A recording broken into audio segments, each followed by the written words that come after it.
Queridos alunos, tudo bem com vocês? Darei sequência à história do Brasil, dessa vez com um recorte cronológico, 1500 a 1530. Estou falando para vocês sobre o Brasil pré-colonial. Vamos para os slides.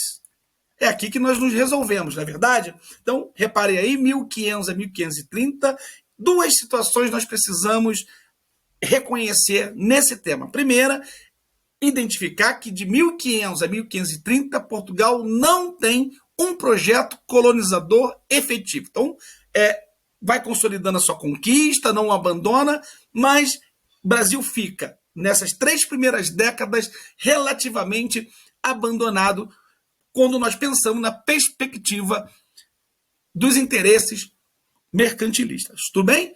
E no segundo ponto, identificar o motivo que os portugueses demoraram tanto para colonizar.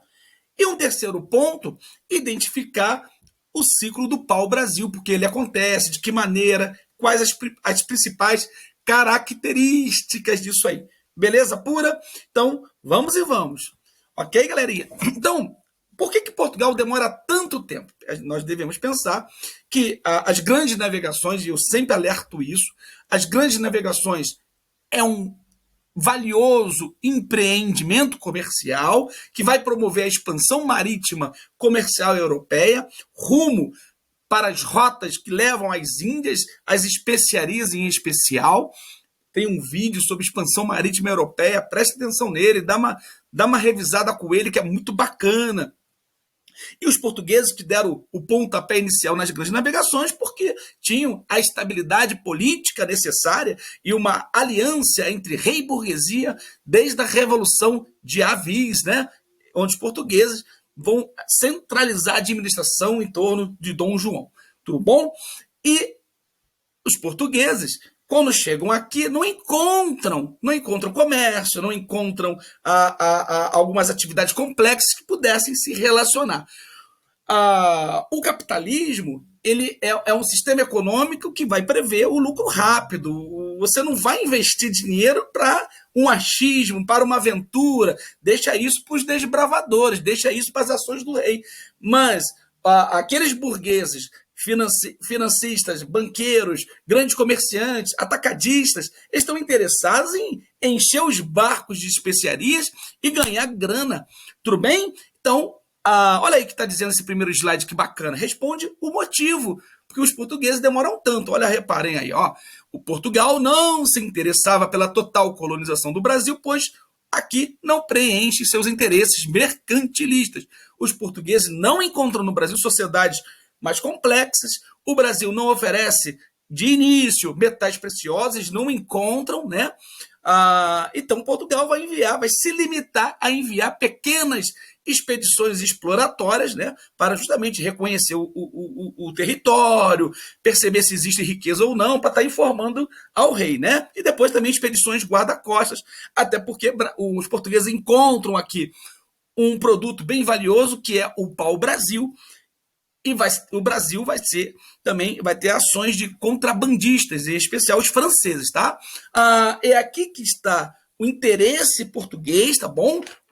Os interesses mercantilistas, o cifrãozinho nos olhos está mirando esse negócio das Índias, lembrando que as especiarias do latim espécia, substâncias ativas que... como é que isso funciona? Funciona nas diversas sementes, frutos, cascas de árvores, e elas eram retiradas da natureza, lá, principalmente clima quente das Índias, dessas partes secas de plantas que têm cheiro ou sabores fortes, que eram empregados principalmente na culinária. Ok? Lembrando que os europeus são extremamente carnívoros, naquele tempo não haviam freezers, não haviam geladeiras, e as especiarias vão ajudar muito os europeus na forma geral, principalmente que essas especiarias têm cheiros bem fortes, sabores, né?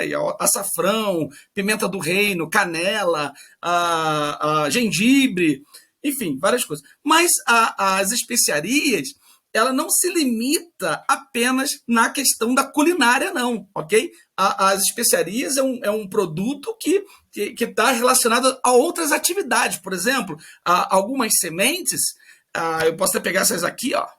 Algumas sementes como essas, elas produzem óleos para produção de essências, perfumes, também na questão do cosmético, algumas dessas sementes são feitas cremes, e também para medicamentos. Ou seja, o negócio das especiarias é bem amplo, tá?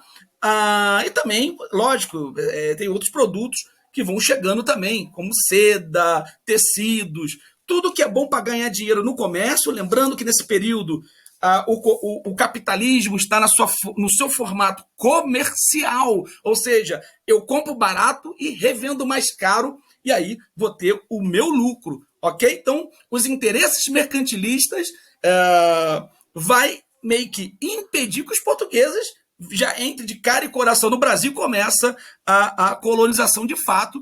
Lembrando que no capitalismo não existe aventura, você não vai abrir uma sorveteria no deserto. Tudo bem que lá é calor, mas lá não tem muitas pessoas para comprar o seu sorvete. Você vai ter que vender isso nas cidades, que é ali que está o lucro, não é verdade? Então, o capitalismo ele funciona desse jeito, ele não vai ser para aventura. E aqui eu tenho aí uma imagem da Mata Atlântica. É mais ou menos para você tentar voltar ao tempo e entender que Brasil os portugueses encontram. Uma mata fechada, densa, e o que tem aí dentro ainda? Né? Onde está o ouro? Onde está? Se você pegar uma imagem mais ampliada, você vai perceber aí que você também não vai encontrar muita coisa. Onde está o ouro aí? Para onde começar? Onde eu começo? As serras, morros, um lugar que você não conhece.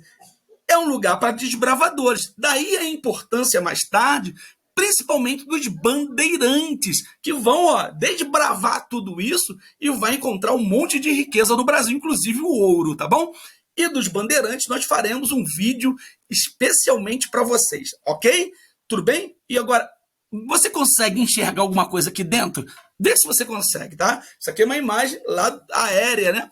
E aí, cadê? O que é que tem aí? Olha só, ó o gatinho aí. Tu imagina, você entra no lugar e tu encontra uma fera dessa. Ok? Ó, você vê ele aí? Você não viu, né? Olha aí. Uau! É ou não é? Dá uma olhada aí. Um bichão desse. Tá tudo aí, filho. Ó. Tudo aí. Tem macaco, tem sabiá, tem tudo. Estão entendendo a coisa? E essa aí é a famosa jararaca, né? E até hoje, vários acidentes com a jararaca, gerando, inclusive, muitas pessoas amputam braços, dedos, por conta desse animal que é peçonhento. E uma picada de uma jararaca, ela é perigosíssima, ok? Então, onde que ela está, o bicho? Cadê? Você está entendendo onde eu quero chegar com isso? Então, é um desafio que vai gerar, que necessita de processo. A colonização é um processo, né? E de que maneira? Anota, inclusive, tá? Como é que os portugueses vão ocupar o Brasil? Anota isso, que é importantíssima. Já caiu no liceu essa pergunta, já caiu na ETEC essa pergunta, em vestibulares também. De que maneira os portugueses ocupam o território mais tarde? Com diversas atividades econômicas, pecuária, açúcar, tabaco e outras expedições, os bandeirantes, os jesuítas, com as suas missões jesuíticas, e é assim que o Brasil vão ocupando o território do Brasil, tá? Sobre os jesuítas tem as famosas drogas do sertão, que vai ter uma atividade econômica. Os jesuítas ganhavam dinheirinho com isso aí. Eu vou falar sobre as drogas do sertão, as especiarias do Brasil, muito legal esse assunto aí, tá bom? Imagina você entra aí com uma esfera dessa aí, né, meu amigo? E ainda tem isso aí, né? Lembrando que o índio é ser humano, ok? A nomenclatura índio é fruto de uma visão eurocêntrica que caracteriza aquela pessoa que já estava aqui dentro do território, né? E os índios, eu vi um documentário a partir de um livro do Darcy Ribeiro, anota o nome do livro, O Povo Brasileiro, Darcy Ribeiro, um cara que conhecia o índio no Brasil. E, nesse sentido, a BBC de Londres vai produzir um documentário a partir desse livro, O Povo Brasileiro, e um dos estudiosos, você pesquisa também no YouTube que tem, esse documentário se encontra em qualquer biblioteca de escola, principalmente escola estadual, tá? Todas têm. Mandaram às vezes algumas escolas têm dois vídeos ou 3, depende da escola, tá? E um dos estudiosos que viveu com os índios durante 10 anos, ele fala categoricamente que os índios acertam o olho de um pássaro em pleno voo porque eles são extremamente habilidosos com essa arma aí, arco e flecha, ok? Você imagina, tudo aqui dentro, meu amigo, né? Então, quem vai vir aqui, né, para uma aventura? Capitalismo não tem aventura dessa forma, ok? Tem que ser uma coisa muito concreta que vai dar lucro. Se eles soubessem que num ponto aqui tivesse o ouro, aí eles entram numa boa e vai vir com o exército, vai bancar e vão conseguir, ok? Mas tudo é muito incerto, ok? Bom, agora vamos falar um pouquinho de economia no Brasil pré-colonial, ciclo do pau-brasil. Como eu disse a vocês, os portugueses não ocupam o Brasil, mas eles já exploram o Brasil nessas 3 primeiras décadas. A primeira atividade econômica é o extrativismo vegetal, que é o conceito de geografia. O que é o extrativismo? Consiste na atividade de extrair recursos naturais que a terra oferece por meio da coleta manual de máquinas, principalmente a partir do século XVIII, que vai entrar a toda a tecnologia, as ferramentas tecnológicas a serviço do capitalismo para ampliar a exploração e a intervenção humana sobre as coisas, aos recursos naturais que a Terra oferece através do trabalho do homem, né? Lembrando que essa atividade econômica é extremamente antiga, começa lá no Paleolítico. O homem, dependente da natureza, ele é coletor, ele é nômade porque ele depende da natureza, então ele coleta frutos e raízes. Então o extrativismo já é uma atividade econômica muito antiga na vida humana, né? Da presença humana na Terra.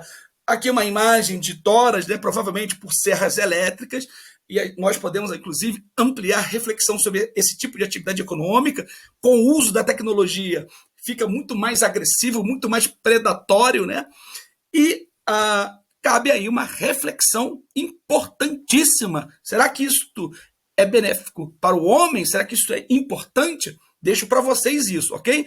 Mas esse tipo de atividade já é conhecida pelos portugueses aqui no Brasil com o pau-brasil, que quase chega à extinção, inclusive, tá bom?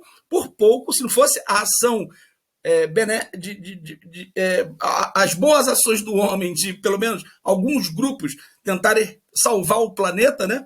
Aí conseguiram salvar o pau-brasil. Ainda existe pau-brasil por causa dos homens que pensaram na extinção, porque os interesses econômicos se sobrepõe aos interesses, aos valores humanos, né, de preservação da natureza, que nós deveríamos ter maior harmonia. Aqui, algumas fotografias de pau-brasil, tá bem? Bom, e o índio conhece muito bem, lembrando que o índio que apresenta o pau-brasil para o português chega aqui, ele começa a observar que os índios, eles pintavam o corpo com a resina dessa árvore, uma resina vermelha.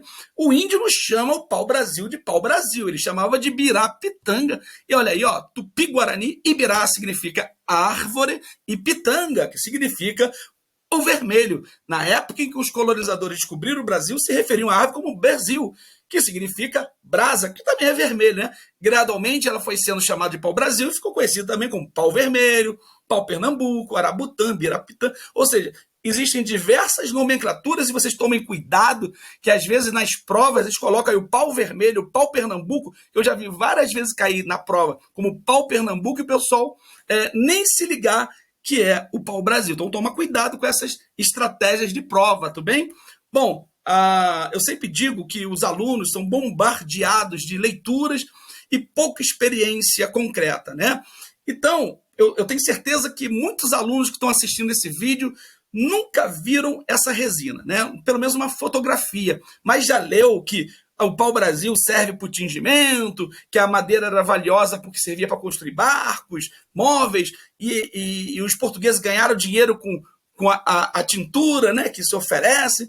Bom, mas eu tenho certeza que poucos vocês ouviram que os portugueses aprenderam o pau-brasil com o índio, que o índio já usava isso no seu corpo, ok? O que os portugueses conheciam era uma árvore que os árabes trouxeram da Índia, muito semelhante ao pau-brasil, e eles usavam também essas resinas para fazer tingimentos. Quando eles viram chegar aqui, que eles viram que o índio usava isso, eles, opa, vou ganhar dinheiro com isso, e realmente ganharam muita grana, tudo bem? Olha que fotografia muito bacana, a resina vermelha, né? Daí que surgiu o nome Brasil, foi por causa dessa resina, que legal, interessante, não é verdade? Tudo bem? Olha aí, ó. Beleza pura? Então, isso tudo aqui nós já vimos, ó. Ele aconteceu porque é uma árvore natural e nativa da Mata Atlântica, já viu que é uma mata fechada, cheia de cobra por baixo, né? foi encontrada em abundância no território brasileiro. Essa árvore era utilizada pelos índios, ó, como tintura para os corpos. Olha que legal aqui embaixo, ó. O produto foi logo enviado para os países da Europa pelos portugueses, onde obteve fácil aceitação e logo fez concorrência com os produtos dos árabes, que vendiam uma outra espécie de planta tingidora originária da Índia, ok? E essa imagem aí, galerinha, é muito bacana, né? O índio pegando algumas ferramentas, né? O barquinho ali, o português rindo, e o índio alegre ali com o espelho vendo a imagem. Mas por muito tempo as pessoas passavam a imagem do índio como alguém ingênuo que foi enganado, que é um mané, pô, trocou a árvore pelas quinquilharias. Não, galera, você não pode esquecer de uma coisa. O índio já teve diversas experiências históricas antes mesmo dos portugueses aqui chegaram. Quando os portugueses chegaram no Brasil, foi só mais uma experiência histórica que eles tiveram, inclusive uma experiência muito negativa. Mas os tupis, por exemplo, eles fizeram uma grande diáspora ocupando, né, desde o Planalto brasileiro a chegar à costa, a parte atlântica, e também eles escravizaram muito os povos dos sambaquis. Existiu diversos povos antes mesmo dos tupis. Então, os tupis têm experiência histórica, eles deram nome a cada acidente geográfico que tinha no seu território, nome a cada planta, inclusive domesticaram algumas plantas, é o caso da mandioca, fazendo roças. O índio já tinha a sua prática de desmatamento, mas é um desmatamento extremamente harmônico, relacionado à sua subsistência, beleza? E que se chama coivara. Depois você dá uma pesquisa na coivara. O que seria coivara? O índio ele vai fazer um certo desmatamento porque ele vai fazer a roça. O índio conhece a agricultura e, lógico, você não pode esquecer aí da famosa mandioca, né? Que é a base alimentar na economia colonial. E os portugueses, inclusive, vão se utilizar de diversas formas ecopráticas que eles aprenderam com o índio que já conhece muito bem o território que vive. Então, o índio ele é um ser humano, um ser humano que possui interesses, ambições. Ele não é diferente do outro ser humano. O que está existindo aqui é uma troca cultural. Então, o que o índio fica muito alegre aqui é porque ele está conhecendo uma nova tecnologia que não conhece. Pedaço de espelho, facões de ferro, algumas formas de penas, enfeites que eles utilizavam nos seus rituais. Então, o que o índio faz? O índio faz uma troca. Então, aqui, na verdade, o que nós podemos observar dessa imagem aqui é uma das formas mais antigas, rústicas, de negociação entre os homens, né? que é pautada pela permuta. O que é permuta? Se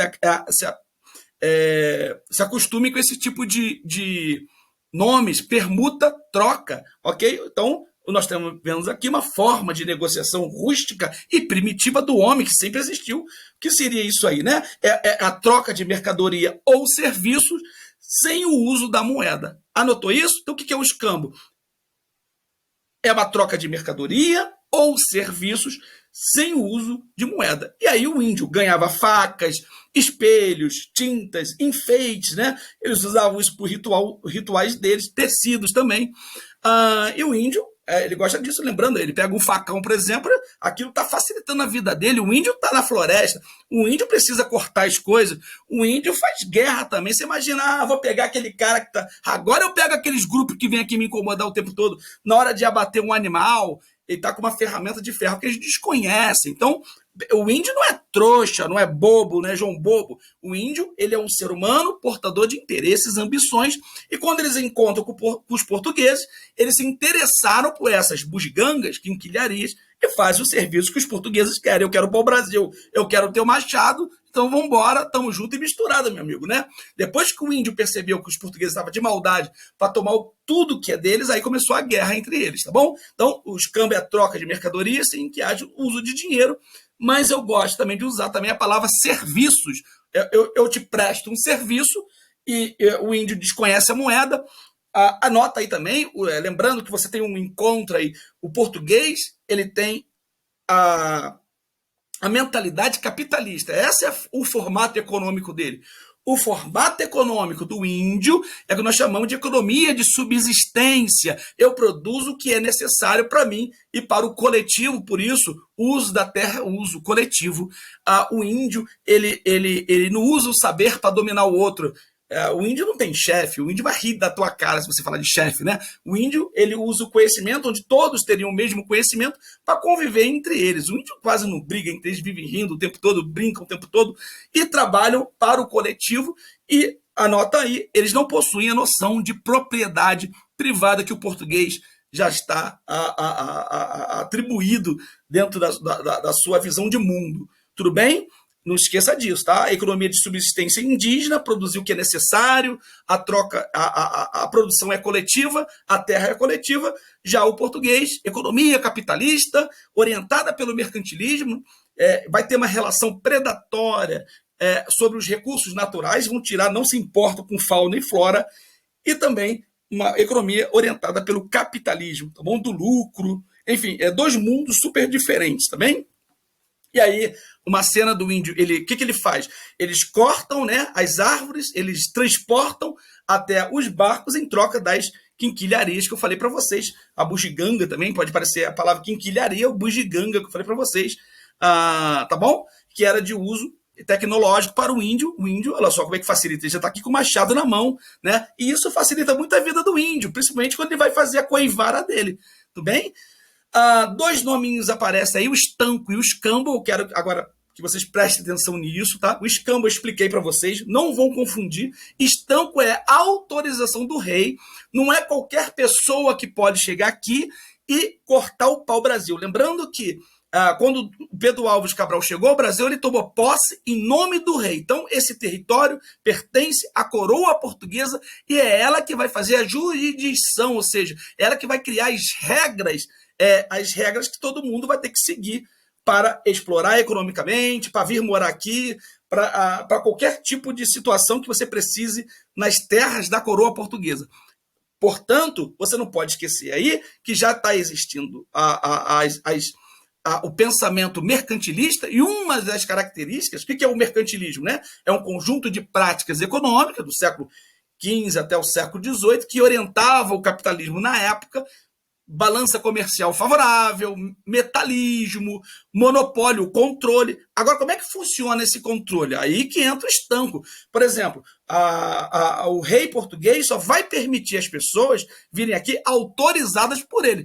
E aí vem o nome estanco. O que é o estanco? Estanco é a autorização real para que você possa vir ao Brasil e realizar a exploração econômica. Lógico, você vai pagar taxas, você vai ter um monte de compromissos com o rei. Fernando de Noronha, por exemplo, se comprometeu a bancar algumas expedições para explorar o Brasil, para fazer reconhecimento de território. O Brasil, em troca, também pagando impostos para a coroa, ele acabou ficando muito rico. Fernando de Noronha, que leva o nome aí do arquipélago, um cara que ganhou muita grana com o pau-brasil, tá bom, nessa época. E ele só pôde fazer isso com autorização do rei, ou seja, ele tem o estanco, ele tem a concessão do rei para que ele possa atuar economicamente, tirando o pau-brasil. Outra forma de explorar o pau-brasil é pelo contrabando, né? E aí é aquelas pessoas que não vão reconhecer a autoridade do rei sobre esse território. E aí a gente pode ser muito claro, a França, né? O rei Francisco I, ele tem a famosa frase, né? Cadê o testamento de Adão e Eva que me tirou desse testamento, dando o mundo para Portugal e Espanha e tirou a França? Que negócio é esse? Então o rei Francisco I, com essa frase, está deixando muito claro: eu não vou respeitar tratado de Tordesilhas nenhum, pode ir lá que eu te garanto roubar o pau-brasil. Lógico, então você tem aí as práticas de contrabando, seriam o quê? Aquelas ações que fogem à regra da coroa, ou seja, vão atuar de forma clandestina. E para isso, o rei, pensando nessas situações, ele vai enviar, inclusive, expedições, guarda-costas para combater o contrabando, em especial dos franceses, tá bem? Lembrando que a França vai invadir o Brasil, ali no Rio de Janeiro, São Luís do Maranhão, Saint-Louis francês, né? Enfim, então cuidado com essas palavras escambo. Escambo é um serviço ou ou uma troca de algum produto sem o uso da moeda, tá bom? E o estanco é o quê? É o monopólio sobre um produto de forma legal, é quando o rei te autoriza a fazer a concessão do rei, tá?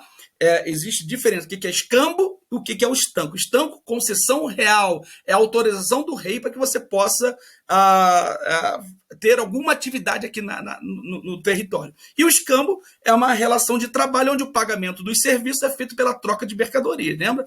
O índio está trabalhando? Está trabalhando. Está trabalhando de graça? Não. Ele quer tecnologia portuguesa, ele quer as bugigangas, ele quer o machado, ele quer o enfeite, ele quer porque ele gostou, aprovou. É a mesma coisa quando você vê um iPhone novinho, né? E você deseja tê-lo porque você acha legal, que aquilo vai ser útil na tua vida. Quando o seu pai vai lá e compra um carro. Por que é um carro? Porque é uma tecnologia que vai facilitar a vida dele. Os índios são seres humanos, portadores de erros, acertos, ambições, ok?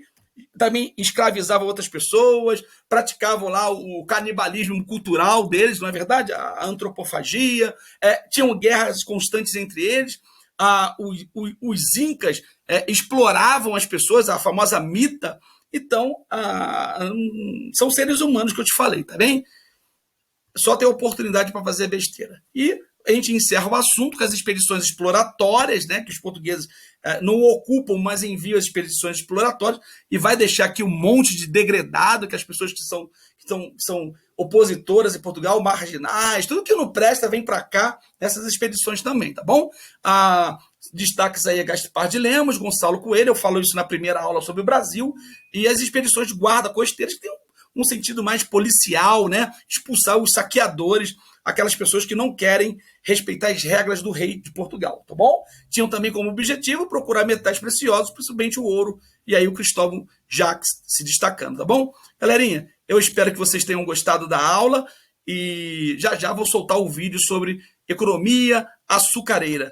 Um abraço, galerinha!